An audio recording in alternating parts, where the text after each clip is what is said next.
জামাইয়ের কাছ থেকে ভালোবাসা জোর করে কি করে আদায় করতে হয় আসুন আপনাদের শিখিয়ে দেই। হ্যালো এভরিওয়ান, আসসালামু আলাইকুম। কি অবস্থা সবার? সবাই কেমন আছেন? আমি তো আলহামদুলিল্লাহ ভালো। নতুন আরও একটি ভিডিও দেখার জন্য সবাইকে ওয়েলকাম জানাচ্ছি। রোজার ঈদে জামাই কোথাও ঘুরতে নিয়ে যায় নাই, গেল কুরবানির ঈদ, কোথাও ঘুরতে নিয়ে যাচ্ছে না। পরে রাতে যখন বাসায় ফিরেছে আমি এসে গলাটা চেপে ধরেছি, বলেছি আগামীকালকে আমাকে ঘুরতে নিয়ে যাবা কিনা বলো। গলায় তার ভীষণ সুরসুরি, হাসতে হাসতে পেটে ব্যথা হয়ে গেছে। অবশেষে বলল, আচ্ছা গলাটা ছাড়ো, আগামীকালকে তোমাদের নিয়ে ঘুরতে যাব ইনশাল্লাহ। যেই বলা সেই কাজ, আমি তো দুপুরের পরে রওনা দিয়ে দিলাম যে আমরা অবশ্যই যাব, আমাদের গাড়ি ঠিক করে নেওয়া হয়েছে।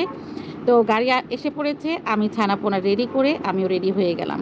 এই বোরকাটা নিয়েছিলাম রোজার ঈদে, এই বোরকাটা কিন্তু এখনও গায়ে দিইনি, আজকেই ফার্স্ট টাইম গায়ে দিই। আমার বরের আবার এই কোয়ালিটির বোরকাগুলো ভীষণ পছন্দের, সে কিনলো এই বোরকাটা, আরও এই ধরনের বোরকা কিনেছে, তার এই ধরনের বোরকাই পছন্দ। এই যে বনুকেও সঙ্গে করে নিয়ে নিলাম। তো আমার ছানাপোনা তো আছেই, এই যে মেয়েটাকে সাজুগুজু করে দিয়েছি, তার চোখে একটু বেশি করে পাউডার দিয়েছি, কারণ কাজল দিলে পরে একটু পরেই লেপটে যায়, থাকে না, সেই জন্য একটু বেশি করে পাউডার দিয়ে দিয়েছি যাতে করে বেশিক্ষণ থাকে। গাড়িতে উঠে রওনা দিয়ে দিয়েছি। বেশ অনেক দূরের পথ, আস্তে আস্তে মাঝখানে যখনই মসজিদ পড়ে, নামাজের টাইম হলে আমার বর গাড়ি থামিয়ে নামাজ পড়তে ঢুকে পড়লো। এই যে আমান সোনাও ঢুকে যাচ্ছে। আর এইটা সব সময়ই হয়, যেখানেই যাই না কেন আজান দেওয়ার সঙ্গে সঙ্গে আমার বর গাড়ি থামিয়ে নামাজ পড়তে শুরু করে। এই যে কত সুন্দর লাগছে তাই না? এখন বিকেল টাইম, সূর্যিটা গাছের ফাঁক দিয়ে উকিঝুঁকি মারছে, বেশ ভালো লাগছে। আসলে ঘরে থাকতে থাকতে মাঝে মাঝে মনে হয় একদম গৃহবন্দী হয়ে গেছি। মাঝে মাঝে বাইরে না গেলে দমটা মনে হয় এখনই আটকে যাবে, মাথাটাও খিটখিট করে, মেজাজটাও গরম থাকে। এরকম বাহিরে একটু মাঝে মতো না গেলেও মনে হয় যেন মন ফ্রেশ হয় না। তো ঘুরতে যাব যাব করে যাওয়া হচ্ছে না, কারণ আমার বরটা ভীষণ ব্যস্ত হয়ে পড়েছে। কেন ব্যস্ত হয়ে পড়েছে সেটাও আপনাদের সঙ্গে শেয়ার করব ইনশাআল্লাহ। এই ব্যস্ততাও তার জন্য নয়, এই ব্যস্ততাগুলো আমাদের জন্যই হয়েছে, আমাদের জন্যই সে অনেক তোড়জোড় করে কাজ শুরু করে দিয়েছে। তো কি কাজ শুরু করে দিয়েছে আর কি মানে পুরো ডিটেলসে পরবর্তীর কোনো এক ভিডিওতে আপনাদের সঙ্গে শেয়ার করব। এই যে আমার মাটা, সে হলো ঘুমিয়ে গেছে, আর গাড়িতে উঠলেই আমার মাটা সবসময় ঘুমিয়ে যায়। মুজাহিদ এত সহজে ঘুমায় না, কিন্তু মুছু সোনা গাড়িতে ওঠার সঙ্গে সঙ্গেই সে একটা ঘুম দেয়। তো আমি এই যে কোলের ভিতরে নিয়ে আছি আর একটু ক্যামেরা বন্দি করে নিয়ে নিলাম, কারণ আমার মেয়েটাও কিন্তু দিনার দিন বড় হয়ে যাচ্ছে। মাশাআল্লাহ, বাইরে বের হলে বাইরের ওয়েদারগুলো আমি খুব মানে মনোযোগ দিয়ে দেখি, বাইরের দৃশ্যগুলো আমার কাছে বেশ অনেক ভালো লাগে। আর কথা বলতে বলতে এই যে চলে আসছি, কোথায় আসছি বলুন তো? এটা হলো মাওয়া ফেরিঘাট। বেশ অনেকবার আসবো আসবো করে কিন্তু আমি নিজে থেকেই আসি নাই। অনেক সময় আমার বর আসতে চায়, তখন আমি আসি না। আমার এই দুইটা ছোট্ট ছোট ছানাপোনা নিয়ে সেইভাবে কোথাও বের হতে মনে চায় না।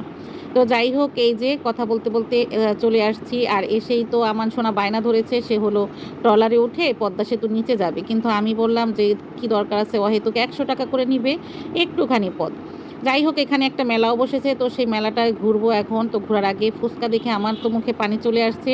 বরকে বললাম তাড়াতাড়ি ফুচকা অর্ডার করো। তো আমরা অলরেডি 3 প্লেট অর্ডার দিয়েছি, কিন্তু এরপরেও কিন্তু আরও 1 প্লেট খেয়েছি। আমি একাই 2 প্লেট খেয়েছি, আর বনু আর বনুর ছেলে ওরা 1 প্লেট খেয়েছে, আমান সোনা মুজাহিদ ওরা 1 প্লেট খেয়েছে, আমি একাই 2 প্লেট খেয়েছি। আমার বর আবার এই জাতীয় খাবারগুলো তেমন খায় না।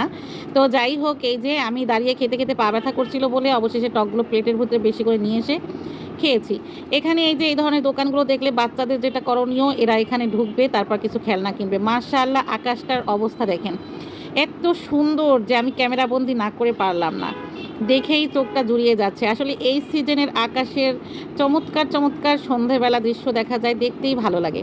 যাই হোক, কথা বলতে বলতে আমার বর মাগরিবের আজান দিয়ে দিয়েছে, সে তো নামাজে চলে গেছে। আর বনু হলো তান্দুরি চায়ের অর্ডার দিল, আমি আর বনু নদী উপভোগ করব, সাথে তান্দুরি চা খাবো। এই তান্দুরি চাটা আমি একবার কুয়াকাটা বসেও খেয়েছিলাম, আমার মাকেও খাইয়েছিলাম। তো আমার মা দাম শুনে বলল যে ইস, এই টাকা দিয়ে মানে এত টাকা দিয়ে এই চা খাওয়ার তো কোনো প্রশ্নই ওঠে না। আমার মায়ের কাছে একদমই ভালো লাগে নাই।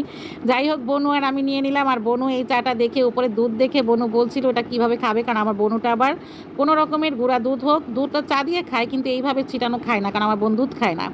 তো যাই হোক, আমি আর বনু এই যে কি সুন্দর করে নদীর পাশে দাঁড়িয়ে আমরা দুজন চা খাচ্ছিলাম, বেশ অনেক ভালো লাগছিল। আর আমাদের ভিডিও করছিল আবিদ, আর এই যে আমি একটু নদীর সাথে আমার চাটা শেয়ার করছিলাম, কি যে ভালো লাগছিল।